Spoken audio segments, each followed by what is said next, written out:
that rings true, and they don't hear the rest of the story.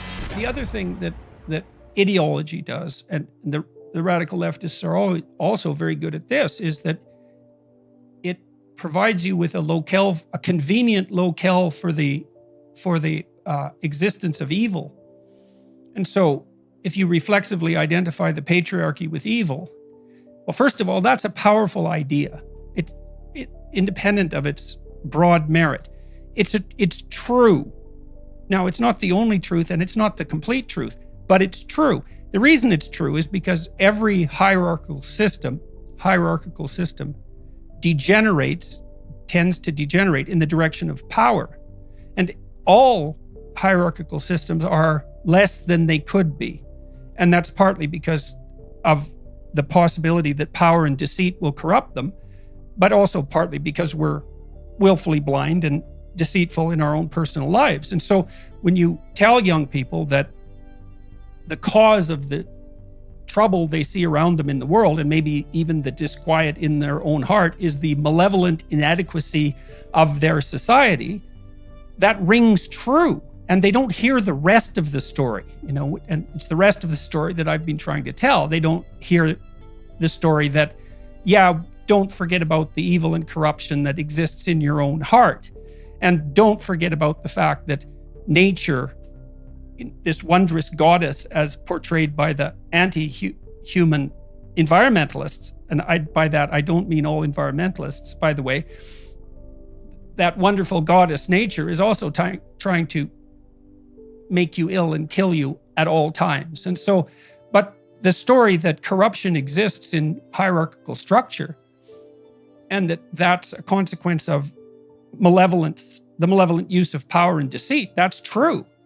So it's very motivating, especially if you're young and you're looking for an adventure. Now, it's also too convenient, which is one of its tremendous dangers, because unless you're taught to look within and identify the malevolence there as the primary moral obligation, then you now have an excuse and a moral justification to take out all of your negative emotion, your hostility, your resentment, everything about you that's unexamined on the demonic enemy. And of course, that degenerates with extraordinary rapidity, as we've seen over and over and over. So it's up to the centrists on both sides to deal with this. I've been talking to a lot of the optimist rationalist types on my podcast, Matt Ridley and Bjorn Lomborg and Haidt and Pinker, more distantly, but more recently, Lomborg and Ridley and Marian Tupy, who's written a lovely book on human progress, 10 things everyone needs to know about human progress. It's something like that, huh?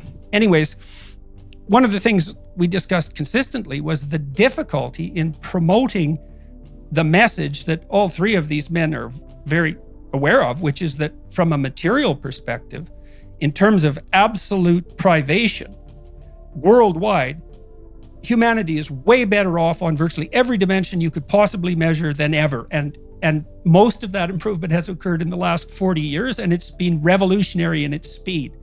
And no one knows this.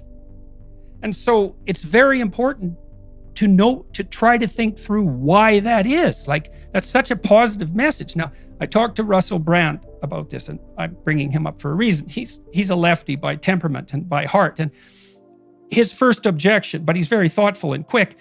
His first objection, I pointed out all this data showing that by every possible objective measure, everything is way better than it was certainly 100 years ago, but certainly even 20 years ago, even on the environmental front in the main. And he said, well, what about disparity of distribution? So there's the problem of absolute level of wealth, let's say. That's improving. But there is still tremendous disparity. And of course, that is fair enough. You could even point out that the role of the left is to provide a conscientious voice for that's constantly attending to the fact of continuing disparity, regardless of absolute level of wealth. And fair enough. But having said all that, it's a great mystery that incremental optimism is not sufficiently motivating. And you can't just wish human nature is going to change. It's not going to change. We got to tell a better story. And I also think that's why I'm a target.